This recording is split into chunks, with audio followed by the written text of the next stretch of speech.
Welcome back, everybody, to It's a Living with Shelly D. It has been a little bit, and I've got some more stuff to read. And I think I'm going to have another very interesting interview coming up. So right now, I left off with chapter 20, and I had some blogs, excerpts from that. So another one is called It Don't Even Taste Like Fish, Do It? Bless her little heart. Over 80 years of living, what things she has seen. She sits there so cute with her house dress on, her pink sweater, and a flowered chiffon scarf tied over her hair like it's the 1950s. She's waiting in the restorative dining room, waiting for dinner to be brought. I approach her to fasten on her clothing protector. It's a bib, but we call it a clothing protector. Lacey can't see that well anymore and needs help with eating. She's a pleasantly plump African-American lady with light blue eyes. She's hard of hearing, and at the first meeting of her, I wasn't sure she was in her right mind. This particular day, I was helping to feed her along with another woman at her table, 2 at a time. I have to assist them and watch to make sure that they don't choke on their food, a phobia I've had since I was a little girl. Lacey was asking, "What's on my plate?" with the thickest Alabama, deepest Southern accent I've ever heard. In fact, she's a little hard to understand. It's almost like Cajun. I replied, "Fish." No response. I lifted up the fork to her mouth. She chewed a little. I asked, "How do you like your fish?" I pronounced more loudly. Lacey finished chewing the dry fish nugget and shrugged her shoulders. "It don't even taste like fish, do it?" I laughed out loud. She giggled and then said, "I used to make some good catfish and buffalo fish." "Buffalo fish?" I asked. Lacey explained how she started cooking for the family at the age of 7. My mind went back to where she must have grown up and thinking of a little 7-year-old girl in the deep South standing on a stool to reach the stove. Daddy said he thought it was the best fish he ever had. But of course, I think he was just saying that to make me feel good. Lacey smiled and giggled again. My heart went out to her as she started telling me about how she would make the most delicious pies later on. There was nothing this woman couldn't do. She sewed her own clothes, cooked, cleaned, took care of the younger ones. She, in my mind, was a genius. They don't make them like that anymore. She reminded me of what my grandma was like when she was little. But the harsh reality was she grew up in the deep South, and being a woman of color, the poor thing, was never to have an easy life. Despite it all, she shines with such a deep inner beauty that I find myself looking forward every day to feeding her and giving her a hug and telling her that she's a beautiful lady inside and out. She blinks and tries to focus on my face. "You have any sweet milk?" she asks. "No, what's that?" "What's that?" She smiles. "Ain't you never milked no cow before?" I just laughed and told her I wasn't really as talented or smart as she. So precious. The other part is walk a mile in their shoes, but don't go that extra mile? ? The contradiction of a caregiver. Care for someone, but don't get too emotionally involved. Don't spoil them. They'll only want more. Let them do as much for themselves as they can, but do anything they ask. Take care of someone physically, but not mentally? I'm confused. I learned their stories to help me understand them better, and I've been chastised more than once for this. "What do you care?" my coworker questioned me when I explained about one resident and her thoughts. "You care too much." How is that possible? How can you care too much for someone when you see them suffering and know that the little bit of day that you spend with them can ease their minds so much that you've erased so many thoughts of sadness and depression? Well, I guess I have to know my audience. I've never tried to be the favorite or announce, "This little lady is one of my favorites," as I've heard so many of them say in front of others. I talk to them and get a story from everyone. Some are heartwarming, others are heartbreaking, and some even inspiring. I learn from them, but I know in my mind that love and wisdom is only valuable if you pass it on. I give it right back to them, or to someone else who may need it.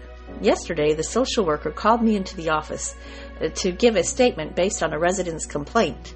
The resident accused another worker of stealing a large sum of cash from her. I knew this was absolutely not true. I mentioned to the social worker, "This is the same lady that accused me of stealing from her as well." This hindered my desire to interact with her at all. But I didn't want to give that resident any eye contact, and I stayed away from even entering her room to bring her dinner. I had to protect myself and my license. I couldn't have my character attacked like that. Rose was a drug addict most of her life. After entering into the facility, she would try to crush her own meds and snort them. She's now on so much morphine that her mind is like mush. What to do? How do you care for someone who may hurt you? I stay as professional as I can. I wish I could go and talk to her and hold her hand, but my fear of her actions prevent me. I can't even smile at her like I want to. I walk by fast when I see her coming. In fact, I don't notice anyone really interacting with her except a couple of other residents. The 2 residents that were recovering addicts as well. One is a quadriplegic from a car wreck where she was drunk behind the wheel. Maybe they understand each other's bizarre behaviors and were not afraid of their characters being attacked. Maybe they were used to that? I was amazed at how bluntly the drunk driver resident explained to me her condition. What brought you to this condition? I asked. I was in a car accident, and I was driving, and yes, I was drunk behind the wheel, she explained flatly. I was trying to not let my head shake side to side disapprovingly. Apparently this lady made peace with her misjudgment and other people's disappointment in her. Well, I have to pray for the strength to deal with the fear of taking care of someone who could hurt you, who has hurt others and themselves. I want to make a conscious effort to speak with Rose today and give her much of that needed smile, even though she may not understand it. I still want to go that extra mile, not worrying if they deserve it. I was accused of something I wouldn't even think of by trying to help others. That is heartbreaking, but healthcare is not for the weak of heart for sure. You should see some of those crusty nurses around there. I guess in a way a soft heart is better than a hard one. A soft heart can bounce things off, but a hard one can shatter. The next one, what does my badge say? Okay, I'm not perfect by any means. I may have a wee bit of a temper at times, mostly coming from my OCD when things go awry, but also mainly from disrespect of myself. I like myself. I have to defend myself. I know I'm a good person, but I constantly feel on the defensive in the medical field, mostly from people who have no business being in the medical field. Last night, after a heavy shift, a young RN came up to me announcing what I was to do for the next 2 hours. What he was requesting was ludicrous, incompetent, unorganized, and needless to say, his request was shouted in a very disrespectful manner. I pushed back in maybe an authoritative tone, which, by the way, was something he apparently wasn't used to. Do this, and do it now. Mind you, the request was not based on an emergency situation. It was an ego-driven. I didn't agree, but I performed the task anyway. Then, after I completed, I went to the nurse's desk where Mr. Ego RN was sitting along with 2 other RNs. This seemed to be mostly what they do. I darted over to Mr. RN and explained why I came across so sharply after the request was asked. He wasn't hearing me at all. I don't care. I'm your boss. I'm your supervisor, and you're to do exactly as I say. Look, I may be a lowly butt-wiping CNA, but I'm old enough to be your mummy, and certainly deserve more respect when requesting to do something. My temper then got the best of me. I let him have it with both barrels, telling him, I don't care who you are. You need to respect me as well. He tore his badge off his shirt with his name and oh so important initials and held it in front of my face. What does it say? What does this badge say? Like he was a policia or something. I retorted, I really don't care what it says. He said he was going to send me home. The 2 other nurses were still sitting there, mouths gaped open, staring at me. I'm not sure if in amazement or way to go, girl. I smugly replied, oh, go ahead and send me home then. I'll let you have the pleasure of wiping every butt on my hallway. He shouted, I've had enough of you. You're out of line.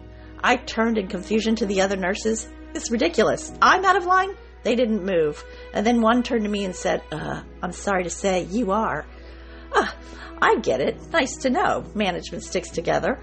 I've seen RNs cover up for each other. But to talk to the CNAs like SH, you know what? But we are slaves who can't give it back. Not in my book. The sad thing is, I really loved my job. I love the residents and they love me. But get one corporate ego sicko in the mix who's not compassionate towards patients and all about money and ego. Mix well, let him bully and brutalize others so they're scared, getting the director or others an influence on his side. Shake well, and you have an inefficient place with corrupt ability. My heart was broken. An aide who had been there saw me and being brought to tears, came up to me and said, just learn to walk away. I was written up for being insubordinate again. Boy, this seems to be a recurring thing with me. One more. It's been a hard day's night. And yes, I have been working like a dog, or treated like one. Sometimes I feel like I've been beaten up. Why do I continue to do this? I question myself. No nurse I've ever known has ever said they love what they do. But honestly, I do love helping people. Not so much the creepy stuff, but I really love making a difference in someone's life. I changed halls recently, and I was glad, even though I missed my other residents. It's nice to get to know different ones. And I get bored extremely fast. So now I get to find more stories. I had a terrific conversation with a man who had suffered from multiple sclerosis, and he's relatively young. He was in his early 50s, college educated. He actually worked in the healthcare field himself as a physical therapist and was a country music guitarist for a band. He was popular and married with many friends. While I was bathing his mostly paralyzed body, I was listening to his story. He explained that most of his friends have left, along with his wife. The only visitors he now gets are from an occasional local church where he attends once in a while, if he can find someone to pick him up with his bulky electronic wheelchair. I'm waiting basically to die, Sean told me. The next thing to be paralyzed will be my respiratory system and my cardiac system. Oh, I asked him if he had a DNR, do not resuscitate, in case of cardiac arrest. No, Sean said, with a thick southern accent. I say, resuscitate me as long as I'm not brain dead. I hesitated to ask, why? I want to live, he stated. Again, hesitation. And why? I questioned. Because I don't think there's an afterlife. I think this is all there is. My belief, of course, is different, but I wasn't trying to convince him otherwise. Well, why make this time in your life helpful to others? I said with a smile. Sean questioned, what do you mean?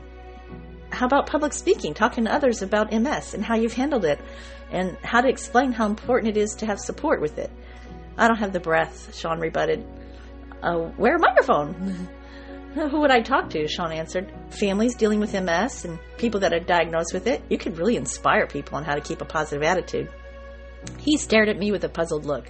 You think I have a positive attitude? Well, you've always been very polite and sweet to me, and extremely patient, and you're really funny and enjoyable to talk to. I will have to work on this. I could tell that he appreciated it and told me I gave him the best bath he ever had. Something I learned in hair school. You can give a crappy haircut, but if you win people over with your personality, they think you're a genius.